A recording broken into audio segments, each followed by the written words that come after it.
Hello बाबू, कैसे हैं आप सभी। आशा करते हैं कि आप सभी लोग ट्वेल्थ क्लास का ज़ोर शोर से मेहनत कर रहे होंगे और ज़बरदस्त वाली मेहनत कर रहे होंगे। आज हम लोग देखिए ट्वेल्थ केमिस्ट्री, यहाँ पे वैद्युत रसायन जो इलेक्ट्रोकेमिस्ट्री है, वैद्युत रसायन है हम लोग का। तो इस वैद्युत रसायन के जो चैप्टर नंबर 3 है, इसका वन लाइनर जो ऑब्जेक्टिव हम लोग आज बात करने वाले हैं। इलेक्ट्रोकेमिस्ट्री का वन लाइनर ऑब्जेक्टिव आज हम लोग बात करने वाले हैं। और यहाँ से एग्जाम में पूछे गए सारे ऑब्जेक्टिव क्वेश्चन को, ठीक है ना, एक्सप्लेन किया गया है। जो पिछले 10 साल में जो जो ऑब्जेक्टिव क्वेश्चन पूछा है उसे वन लाइनर के रूप में एक्सप्लेन किए हैं। चलिए समझाते हैं आप सभी लोगों को। है पहला क्वेश्चन है कि ताप में वृद्धि के साथ धातुओं की चालकता में क्या होती है। जैसे क्वेश्चन पूछेगा कि अगर ताप बढ़ा देंगे तो धातु की चालकता में बताइए क्या प्रभाव पड़ेगा। तो ताप बढ़ा देते हैं, ताप बढ़ाने पर धातुओं की चालकता में क्या प्रभाव पड़ती है, तो घटती है या कमी हो जाती है। क्या होती है, घट जाती है या कमी हो जाती है। क्वेश्चन नंबर 2 है कि वैद्युत अपघट्य पदार्थ जो होते हैं जलीय विलयन में आयन का निर्माण करते हैं। सही बात है, जो वैद्युत अपघट्य पदार्थ होते हैं जैसे NaCl क्या है, वैद्युत अपघट्य पदार्थ है। और इसे जब वैद्युत अपघटन करेंगे तो टूट जाएगा, प्लस माइनस में क्या होगा, टूटेगा। और प्लस माइनस में टूटेगा तो यह आयन का निर्माण करेगा। क्या करेगा, आयन का निर्माण करेगा, आयन का निर्माण करेगा। ने नष्ट समीकरण ई सेल बराबर क्या होता है, ई नॉट सेल प्लस 0.0591 बटा में एन लॉग के सी होता है। 0.0591 बटा में लॉग के सी होता है। नेक्स्ट अगला क्वेश्चन है कि गिब्स मुक्त ऊर्जा यानी कि डेल्टा जी नॉट क्या है, डेल्टा जी नॉट। गिब्स मुक्त ऊर्जा डेल्टा जी नॉट बराबर होता है -NF। एन क्या है, तो नंबर ऑफ फैराड है, यहाँ पे एफ फैराड लिखा भी हुआ है। और ई नॉट सेल या डेल्टा जी नॉट बराबर, इसको हल करेंगे तो आ जाएगा हम लोग को, आ जाएगा माइनस में 2.303 RT लॉग के सी, RT लॉग के सी। ये होता है निरस्त समीकरण में, ठीक है ना। गिब्स मुक्त ऊर्जा बराबर -NF ई नॉट सेल क्या है, मानक इलेक्ट्रोड विभव, ठीक है ना। डेल्टा जी नॉट क्या है, तो गिब्स मुक्त ऊर्जा है, डेल्टा जी नॉट गिब्स मुक्त ऊर्जा है। फैराडे का अगला क्वेश्चन 5 नंबर है कि फैराडे का वैद्युत अपघटन का प्रथम नियम जो है, फैराडे के वैद्युत अपघटन के जो प्रथम नियम होता है, पदार्थ की मात्रा यानी कि W आवेश के सीधा समानुपाती होती है। या कभी कभी पदार्थ की मात्रा को M भी लिख सकते हैं। M जो होता है आवेश के सीधा समानुपाती होता है। जब यहाँ पे सीधा समानुपाती के साइन हटाएंगे तो Z लग जाएगा। और Q जो है आवेश है, जो आवेश हो गया धारा गुने समय हो जाएगा, यानी कि W बराबर ZIT। क्या हो जाएगा, ZIT।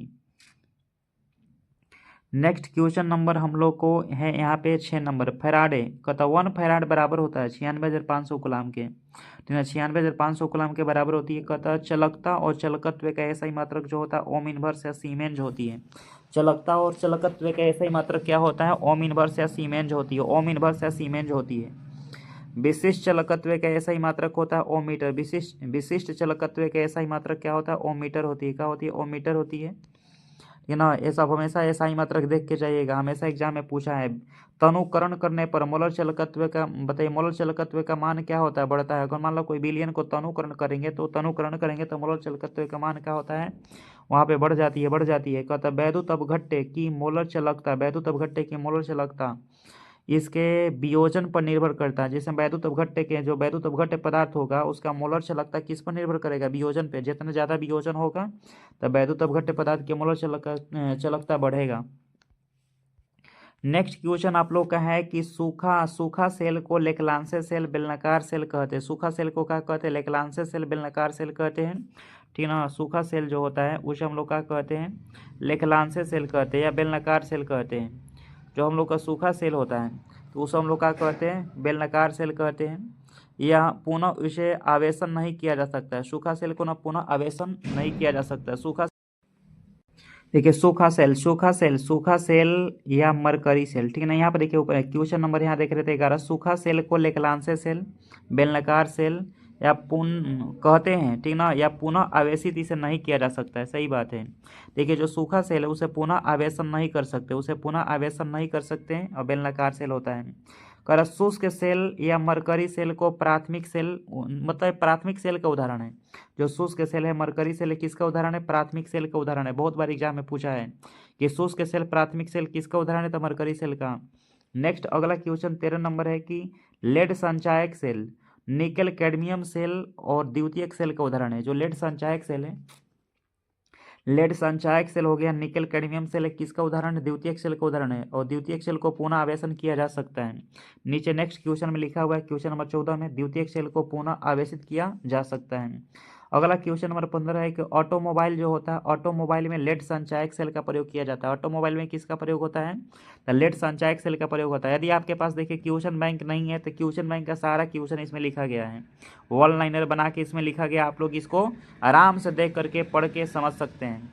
देखिए डिबाई हुकल समीकरण, डिबाई हुकल समीकरण होता है यहाँ पे, ठीक ना। यह लेमडा है, क्या है? लेमडा, लेमडा सी एम, ठीक ना। इसे सी बोले तो सांद्रण है, एम मोलर है, तो लेमडा सी एम बराबर हो जाएगा lambda infinitive M minus B root C, minus B root C. ये डिबाई हुकल समीकरण है, क्या है? डिबाई हुकल समीकरण। ऐसे ऑप्शन में देख लीजिएगा, ठीक ना। ऑप्शन में ऐसा मिलेगा लेमडा सी एम बराबर है lambda infinitive M minus B root C. यह डिबाई हुकल समीकरण है, ठीक है। नेक्स्ट अगला क्वेश्चन नंबर आपके पास है ताप, ताप बढ़ने से इलेक्ट्रॉन की गति अवरुद्ध हो जाती है। अगर ताप बढ़ाते हैं तो इलेक्ट्रॉन की गति अवरुद्ध हो जाती है, और चलकता जो होता है ना घटता है। चलकता क्या होता है? घटता है। चलकता जो होता है घटता है। नेक्स्ट क्वेश्चन नंबर अगला है 18, 18 नंबर क्वेश्चन है, ठीक है ना। 18 नंबर क्वेश्चन है कि निम्न में हैलोजन अम्ल के प्रबलता का क्रम है, यानी कि हैलोजन अम्ल में सबसे प्रबल अम्ल HI हो जाएगा, तब हो जाएगा सबसे कम है ना HF है। क्या है? HF है, ठीक है ना, HF है। आप लोग बताइए H2SO4, H2SO4 और HNO3 में कौन प्रबल है? ठीक है ना। यहाँ पे H2SO4 को हम लोग का राजा कहते हैं, जबकि HNO3 को हम लोग का रानी कहते हैं। यहाँ पे HNO3 ज़्यादा प्रबल होगा H2SO4 से। नेक्स्ट अगला क्वेश्चन है कि वैद्युत रासायनिक सेल का निरूपण। देखिए वैद्युत रासायनिक सेल में देखिए पहले ना यहाँ पे संकेत लिखा जाता है। पहले तो ऑक्सीकरण प्रक्रिया होती है, ऑक्सीकरण होती है, ऑक्सीकरण होती है, क्या होती है? ऑक्सीकरण। तब उसके बाद है ना अवकरण होता है, क्या होता है? अवकरण होता है। ऑक्सीकरण में पहले देखिए सिंबल लिखा जाता है, तब इसी का आयन के साथ सांद्रण लिखेंगे। अवकरण में पहले देखिए आयन के साथ सांद्रण लिखेंगे, तब उसका सिंबल लिखते हैं, क्या लिखते हैं? सिंबल लिखते हैं। नेक्स्ट नेक्स्ट नेक्स्ट अगला है कि क्वेश्चन नंबर नेक्स्ट अगला कि सेल निरूपण में, सेल निरूपण में ऑक्सीकरण को ना बाईं ओर लिखते हैं, सही बात है, और अवकरण को कहाँ लिखते हैं? दाईं ओर लिखते हैं। सेल निरूपण जब करते हैं, देखिए ऑक्सीकरण बाईं ओर लिखा है, जबकि अवकरण कहाँ लिखा है? दाईं ओर लिखा है। नेक्स्ट अगला क्वेश्चन है कि मानक इलेक्ट्रोड विभव की गणना जो होती है 25 डिग्री सेल्सियस ताप पर की जाती है। मानक इलेक्ट्रोड विभव की गणना कितना पर होती है? 25 डिग्री सेल्सियस ताप पर की जाती है। नेक्स्ट अगला क्वेश्चन है कि गैल्वेनिक सेल, गैल्वेनिक सेल में जो कैथोड धन ध्रुव जबकि एनोड जो होता है ऋण ध्रुव का निर्माण करता है। गैल्वेनिक सेल में जो कैथोड होता है, कोची के निर्माण, कैथोड जो होता है धन ध्रुव, धन ध्रुव का निर्माण करता है पॉजिटिव पोल, जबकि एनोड होता है नेगेटिव पोल का निर्माण करता है, ऋण ध्रुव का निर्माण करता है। नेक्स्ट अगला क्वेश्चन नंबर हम लोग का है कि गैल्वेनिक सेल, गैल्वेनिक सेल में इलेक्ट्रॉन का जो बहाव होती है कैथोड से कहाँ होती है? एनोड की ओर होती है। कैथोड से एनोड की ओर होती है, और विद्युत धारा का बहाव जो होता है एनोड से कैथोड की ओर होता है, ठीक है ना। गैल्वेनिक सेल में विद्युत धारा का बहाव एनोड से कैथोड, जबकि इलेक्ट्रॉन बहता है कैथोड से एनोड, इलेक्ट्रॉन बहता है कैथोड से एनोड बहती है। नेक्स्ट अगला क्वेश्चन है कि विद्युत सेल का कार्य गैल्वेनिक सेल के विपरीत होता है, यानी कि जो विद्युत सेल होता है, जो वैद्युत सेल होता है, यानी कि जो विद्युत धारा से काम करता है, जो इलेक्ट्रिक सेल होता है जो विद्युत धारा से काम करता है, वो गैल्वेनिक सेल के जस्ट क्या होता है? विपरीत होता है, यानी कि गैल्वेनिक सेल में कैथोड पॉजिटिव है तो विद्युत सेल में एनोड पॉजिटिव होगा। नेक्स्ट हम लोग का अगला क्वेश्चन है कि ईंधन सेल में हाइड्रोजन और ऑक्सीजन, ईंधन सेल में हाइड्रोजन एवं ऑक्सीजन दो इलेक्ट्रोडों के बीच विभवांतर उत्पन्न करती है। ईंधन सेल में हाइड्रोजन एवं ऑक्सीजन जो है दो इलेक्ट्रोडों के बीच में क्या करती है? विभवांतर उत्पन्न करती है। ईएमएफ होता है, ठीक ना, कैथोड और एनोड पे प्राप्त होने वाले विद्युत धारा का मापन करता है। ईएमएफ क्या करता है? तो कैथोड और एनोड पे प्राप्त होने वाला विद्युत धारा का क्या करता है? मापन करता है। लवण सेतु का काम होता है दो विलयनों को उदासीन बनाना। लवण सेतु का आकार कैसा होता है? उल्टा यू, उल्टा यू आकार का होता है लवण सेतु, ठीक है ना। इसका काम होता है दो विलयनों को उदासीन बनाना। लोहा के धातु के ऊपरी सतह पे जस्ता का परत चढ़ाना जस्तीकरण कहलाता है। और जंग का सूत्र क्या होता है? Fe2O3 into X2O, Fe2O3 into X2O, ये जंग की क्या होती है? फार्मूला होती है।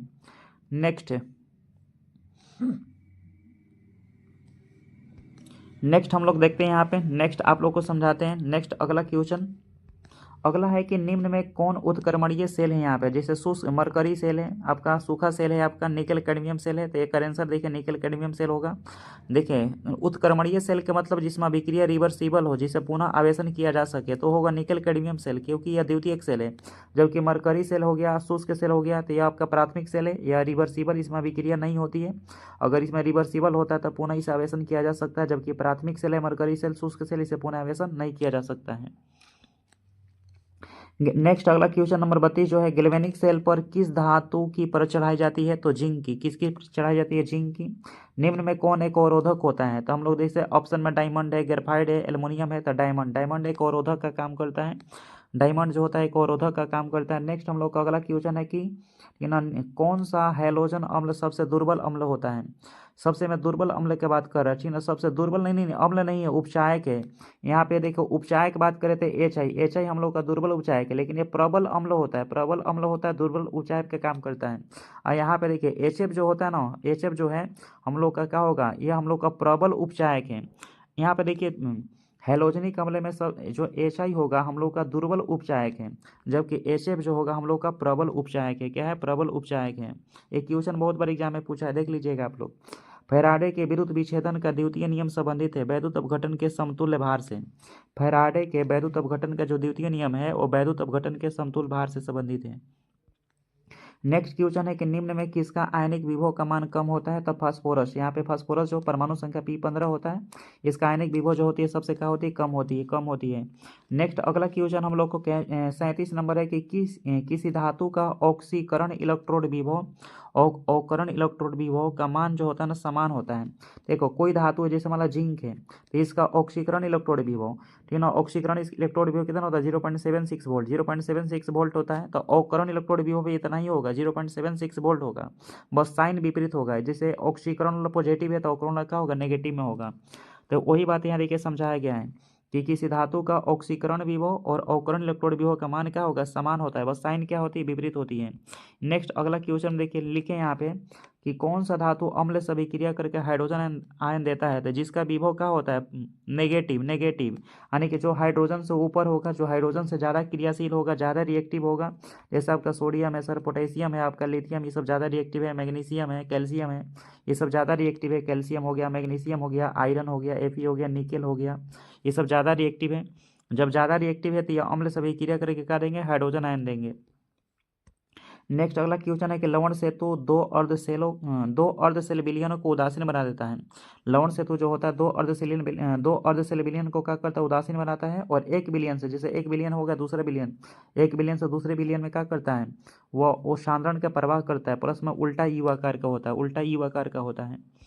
नेक्स्ट अगला क्वेश्चन है कि एक मोल इलेक्ट्रॉन का आवेश बराबर होता है 1 फेराइड के बराबर होता है। सोडियम का निर्माण जो होती है डाउ विधि से होती है। किससे होती है? डाउ विधि से होती है, ठीक है ना।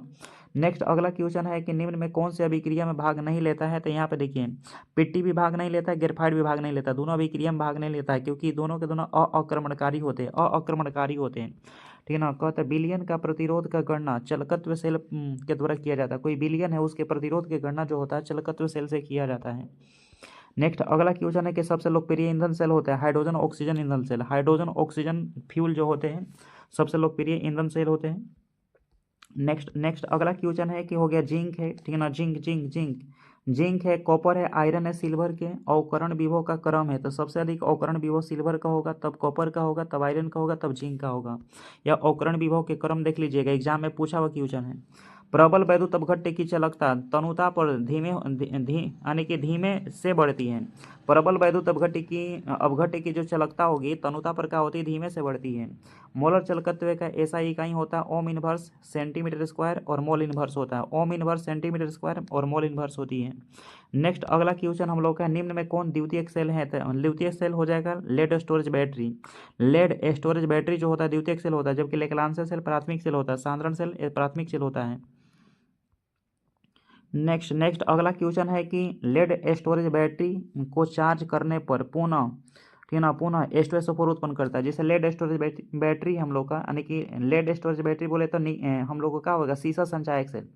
लेड स्टोरेज बैटरी बोले तो शीशा संचायक सेल, इसे चार्ज करने पर, चार्ज इसे आवेशित करते हैं तो उसमें H2SO4 को उत्पन्न करता है। क्या करता है? H2SO4 उत्पन्न करता है। नेक्स्ट क्वेश्चन है कि सिल्वर की तार की चालकता ना सबसे अधिक होती है। सिल्वर तार की चालकता सबसे अधिक होती है 20 डिग्री सेल्सियस ताप पर। जो चांदी होता है, जो चांदी के तार की चालकता सबसे उच्च कितने ताप पर प्राप्त होती है? जब 20 डिग्री सेल्सियस तापमान प्राप्त होती है। तुल्यांकीय चालकत्व की इकाई जो होती है ओम इनवर्स सेंटीमीटर स्क्वायर और इक्विवेलेंट होती है। इक्विवेलेंट इनवर्स है, ठीक है ना, क्या होता है इक्विवेलेंट इनवर्स, यानी कि ओम इनवर्स सेंटीमीटर स्क्वायर और इक्विवेलेंट इनवर्स है। शुष्क सेल में कैथोड की तरह कार्य करता है ग्रेफाइट, ठीक है ना, बहुत बार ये भी क्वेश्चन पूछा एग्जाम में कि जो शुष्क सेल होता है हम लोग को ड्राई सेल होता है उसमें, ठीक है ना, कैथोड की तरह कौन काम करता है। शुष्क सेल में कैथोड ग्रेफाइट का बना होता है, जबकि एनोड ना जिंक का बना होता है। एनोड किसका बना होता है, जिंक का बना होता है। जबकि देखिए जलीय NaCl के वैद्युत अपघटन करने पर सोडियम मिलता है, कैथोड पे मिलता है। सोडियम कहाँ मिलता है, कैथोड पे मिलती है। नेक्स्ट अगला क्वेश्चन हम लोग का है कि, ठीक है ना, कि लेड स्टोरेज बैटरी डिस्चार्ज होने पर H2SO4 खर्च होती है। जब लेड स्टोरेज बैटरी हम लोग को जो शीशा संचायक बैटरी है जब डिस्चार्ज होगा तो H2SO4 का होगा, खर्च होता है।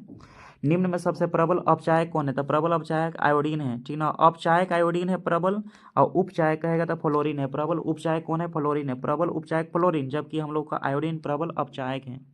नेक्स्ट अगला क्वेश्चन है कि तनु H2SO4 के विलयन तनु H2SO4 के विद्युत विच्छेदन करने पर एनोड पर क्या प्राप्त होता है, तो ऑक्सीजन। क्या प्राप्त होता है, ऑक्सीजन। शुष्क सेल के मध्य भाग में क्या रहता है, शुष्क सेल के मध्य भाग में होता है मैग्नीज ऑक्साइड और प्लस में कार्बन होती है। मैग्नीज ऑक्साइड प्लस में क्या होती है, कार्बन होती है। नेक्स्ट अगला क्वेश्चन है कि कोलराउस नियम द्वारा प्रबल वैद्युत अपघट्य पदार्थ का क्या किया जाता है, वियोजन किया जाता है। EMF बराबर होती है एनोड कैथोड प्लस में एनोड क्या होती है, एनोड होती है। एनोड कैथोड प्लस में एनोड क्या होती है, एनोड होती है।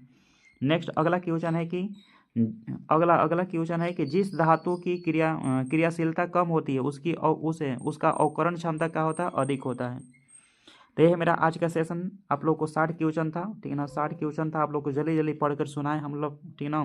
ज़्यादा टाइम नहीं, बहुत कम समय में, यानी कि कम से कम 15 से मतलब 17 मिनट में आप लोग को 60 क्वेश्चन एक्सप्लेन किए। जल्दी जल्दी बोल कर समझा करके आप लोग चाहे तो दोबारा से इसे स्पीड बढ़ा कर भी सुन सकते हैं, देख सकते हैं। चलिए बहुत बहुत धन्यवाद आप सभी लोगों को, मेहनत करते रहिए, आगे जाइए।